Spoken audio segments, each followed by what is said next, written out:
안녕하세요. 저는 춘천 한마음교회 윤창배라고 합니다.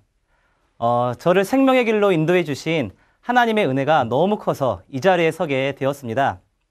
저는 군 경력 포함해서 6년이면 졸업할 인천교육대학교를요, 무려 8년 6개월 만에 그것도 간신히 졸업을 했습니다.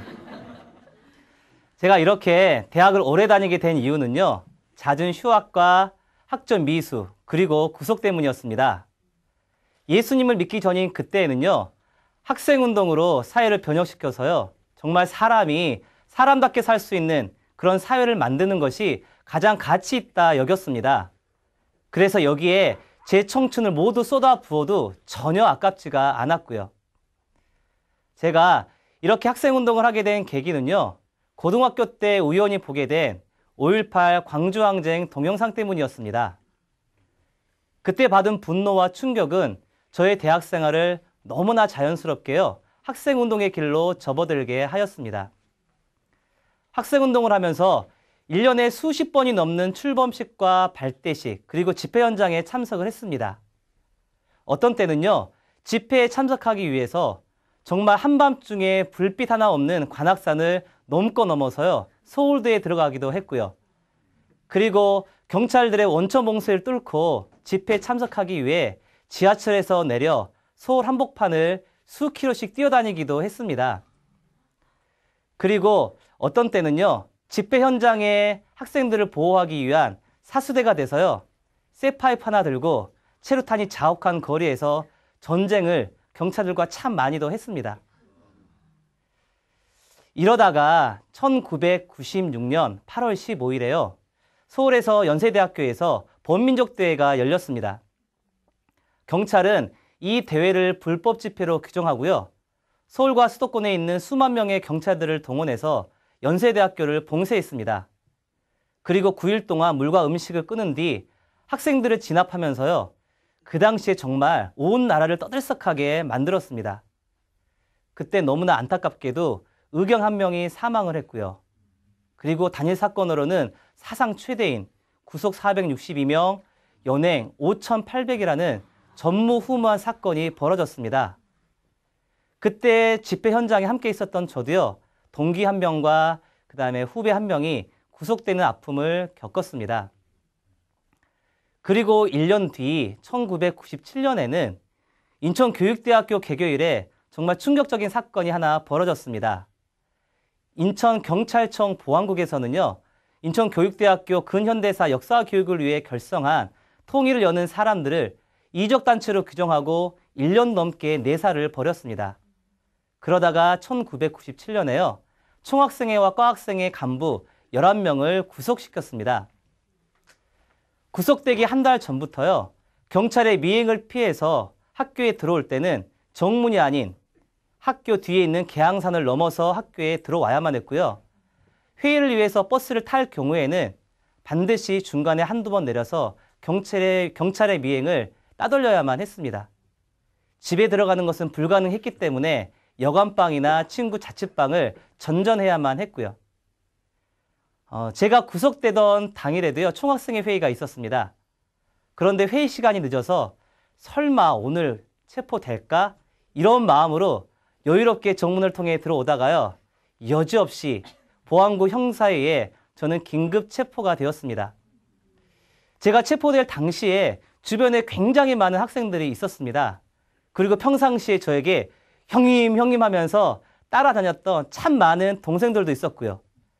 야, 근데요, 그 친구 중에 단 한 명도요, 저를 도와주는 동생들이 없더라고요. 너무 속상했어요. 배신감 느꼈습니다. 내가 8년 동안 대학생활 헛살았나? 이런 생각이 들더라고요. 이렇게 저는 긴급 체포가 된 뒤 저는 서울로 끌려가 조사를 받게 되었습니다. 얼굴을 가린 채 이동을 하였기 때문에 저는 그곳이 무엇을 하는 곳인지는 알 수가 없었어요. 그런데 조사를 받기 위해 방 문을 여는 순간요, 딱 한 가지 이 소리만 나오더라고요. 헉. 왜냐하면 방문을 여는 순간요, 방 안은 전부 다 방음시설이 되어 있었고요, 욕조 하나, 침대 하나, 책상 하나, 이게 전부였습니다. 예전에 말로만 듣던 간첩단이나 조직사건을 취조할 때 사용하던 그런 장소라는 것은 어렵지 않게 짐작할 수가 있었습니다. 방음시설은요, 비명소리가 새어나가지 못하게 필요했던 시설물이었고요. 그리고 욕조는 고문이나 잠을 재우지 않기 위해 필요했던 시설물이었습니다. 정말 정신이 아찔아찔했습니다. 마음속에요, 정말 두려움이 쭉 밀려오는데요. 주체할 수가 없더라고요. 그런데 천만다행히도 저에게는 이런 가혹행위나 폭행은 없었습니다. 제가 오죽했으면 저를 체포해온 그 보안부 형사가 고맙기까지 하더라고요. 이렇게 조사를 마친 뒤 인천검찰청에서는요, 국가보안법 위반, 그리고 이적단체 결성, 집회 및 시위에 관한 법률 위반, 폭력행위 등 처벌에 관한 법률 위반 등등등. 그리고 검찰은 5년을 구형했습니다. 보통 검찰 구형 5년이면요, 1심에서 징역 3년, 항소하면 징역 1년 6월에 법정 구속을 선고하는 게 관례였습니다. 그래서 저의 석방을 위해서 밤낮으로 눈물과 금식으로 기도하시는 저희 어머니께요, 괜한 수고 마시고 제가 출소할 때까지 몸 건강히 잘 계시라는 마지막 인사를 드리고 저는 마지막 선고 공판을 준비하였습니다. 그런데요, 그때 정말로 뜻밖의 결과가 나왔습니다. 저는 선고 공판에서요, 징역 2년에 집행유예 3년으로 5개월 만에 석방이 되었습니다. 저에게 예수님을 믿으라고 찾아왔던 그 많은 사람들을요, 저는 핍박과 조롱으로 쫓아버렸지만 하나님이 저희 어머니의 눈물의 기도를 받으셔서 제가 석방된 것을 믿습니다. 네. 이렇게 석방이 된 뒤 어느 선배로부터요, 어떤 제안을 받았습니다. 그 제안은요, 인천 부천지구 총학생회 연합 투쟁국장이라는 자리였습니다. 투쟁국장을 맡게 되면 또다시 구속을 각오해야만 했었어요. 그리고 구속을 피해서 언제 끝날지 모르는 수배 생활을 감당해야만 했기 때문에 그때는 정말 자신이 없었습니다. 특히나 저를 바라보시며 눈물 흘리시던 그 어머니의 얼굴을 저는 외면할 수가 없었고요.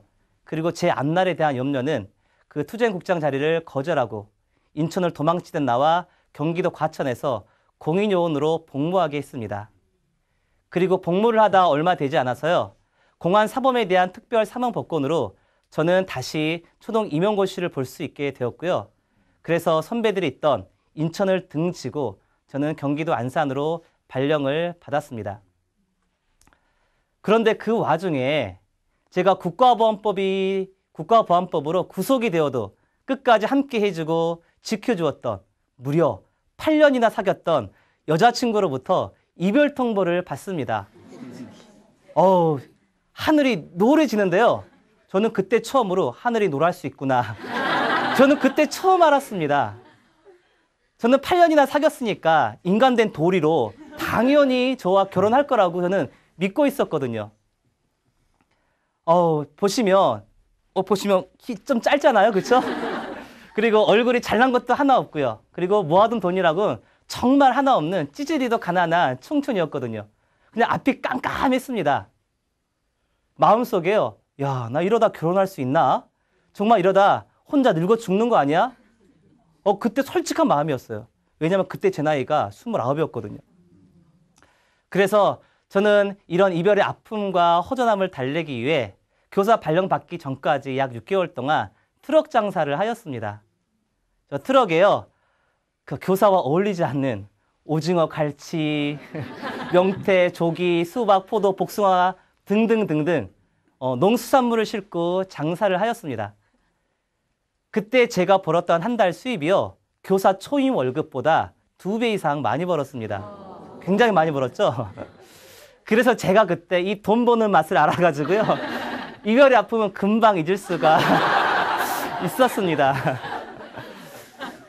이건 여담인데요. 그 갈치를 사실 때는 꼬리와 머리가 잘린 갈치는 웬만하면 사지 않는 게 좋습니다. 왜냐하면 꼬리와 머리를 잘라버리면 이게 국산인지 수입인지 분별이 안 되거든요. 제가 그렇게 속여서 팔았습니다. 죄송합니다. 반성하고 회개 많이 했습니다. 저에게 이런 구속과 배반, 그리고 이별의 아픔이 제 인생에 있어서 대박이 될 줄은 저는 꿈에도 몰랐습니다. 왜냐하면 제가 선배들이 있던 그 인천을 배반하고요. 등지고 발령받은 경기도 안산에서 지금의 아내를 만나게 되었습니다. 제가 만난 아내의 첫 인상은요. 정말 새벽 이슬처럼요. 진짜 맑고 순수한데 그냥 맑은 호수 같더라고요. 그래서 제가 제 아내에게 쓴 편지 첫 머릿글이요. 어린 왕자의 눈을 닮은 재영이에게 이렇게 썼습니다. 그때는요. 정말 그렇게 보였습니다. 콩깍지가 씌었던 거죠. 이렇게 만난 아내를 통해 저는 춘천 한마음교회를 가게 되었습니다. 그리고 저는 그곳에서요. 부활하신 예수님을 만나게 되었습니다. 제가 국가보안법으로 구속이 되지 않았다면 저는 아마도 인천을 절대 떠나지 않았을 거예요. 그리고 마찬가지로 사회 변혁의 길을 절대로 포기할 인물이 아니었기 때문에 하나님께서는 저를 구속이라는 방주 안으로 끌고 들어오셔서요. 이 부활하신 예수님을 만나는 축복을 허락하여 주셨습니다. 네. 모든 것이 합력해서 선을 이루시는 하나님의 은혜인 것을 저는 믿습니다. 네. 이렇게 아내와 함께 가게 된 춘천 한마음교회. 그런데 결코 쉬운 길이 아니었습니다. 왜냐하면요. 하나님을 안 믿으면서 예배당에 앉아있는 것 그 자체가요. 너무 힘들었거든요. 더군다나 제가 예수님을 안 믿으면요. 이 여자가 절대로 결혼해 주지 않을 것 같더라고요. 그리고 더 심한 건 옆에 있던 형제 자매들도 그렇게 얘기하는 거예요. 전부 한통속이었습니다. 그러니 제 속이 오죽 타들어갔겠어요. 막 타들어가는 거예요. 급해지고요. 그래서 제가 선택할 수 있는 길은 정말로 예수님을 믿어서 결혼을 하든지 아니면 결혼 포기하든지 둘 중에 하나였습니다. 저는 뭐 아니면 도였거든요. 죽으면 죽고 살면 살고 그 중간은 없었습니다. 그래서 그때부터 간절히 하나님을 찾기 시작했습니다. 제 머리와 이성으로는 절대로 보이지 않는 하나님은 믿을 수가 없었어요. 하지만 제 인생에 있어서 그 몇 달을 성경과 하나님에 대해 연구하고 알아보는 것도 굉장히 의미 있다 생각을 했습니다. 그래서 그때부터요. 저는 성경을 연구하기 시작했고요. 역사책도 공부했습니다. 그리고 형제와 교제하고 그리고 교회 예배는 빠짐없이 출석을 하였습니다. 그런데요. 만나면 얼마나 좋겠어요. 그런데 절대 이 고민 한 가지가 풀어지지 않는 거예요. 아니 어떻게 보이지 않는 하나님을 믿을 수가 있냐고요. 그리고 어떻게 보이지 않는 천국과 지옥을 믿을 수가 있냐고요. 미치겠는 거예요. 그런 경험 해보셨나 모르겠지만 해본 사람이 알아요. 이거 미치는 거예요. 저는 하나님을 믿고 싶었거든요. 아니요. 꼭 믿어야만 했습니다. 다 아시죠? 결혼해야만 했거든요. 그런데 이게 믿어지지가 않는 거예요. 미치고 한정하겠더라고요. 그래서 제가 하나님을 믿지도 않으면서 하나님 앞에 부르짖는 기도를 다 했습니다. 하나님, 당신 진짜 살아계십니까? 그러면 저에게 환상으로 나타내 보이시던지 아니면 내가 무슨 신비한 체험을 해서 당신을 믿을 수 있게 해달라고요. 그런데요. 저에게는 이런 놀라운 일들이 결코 일어나지 않았습니다. 너무나 답답해서 고민하고 있던 도중에 교회 형제와 교제를 하게 되었습니다. 그런데요. 그때부터 신선한 충격이 제 머리를 강타하기 시작했습니다. 보이지 않는 하나님이 이 땅에 사람으로 오셨다가요. 다시 올라가셨다는 겁니다. 그분이 바로 예수님이라는 거예요. 저는 순간 충격이었습니다. 예수가 하나님이라고?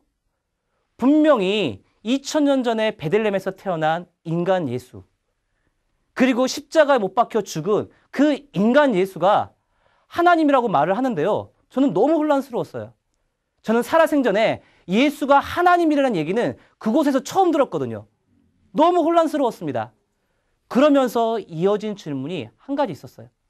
그럼 예수가 하나님이라는 증거는 있나? 그런데 저와 교제해주던 그 형제요. 어떻게 제 마음을 읽었는지 바로 찾아 읽게 해준 성경 말씀 구절은요. 제 모든 가치관과 생각을 그냥 무너뜨리고 말았습니다.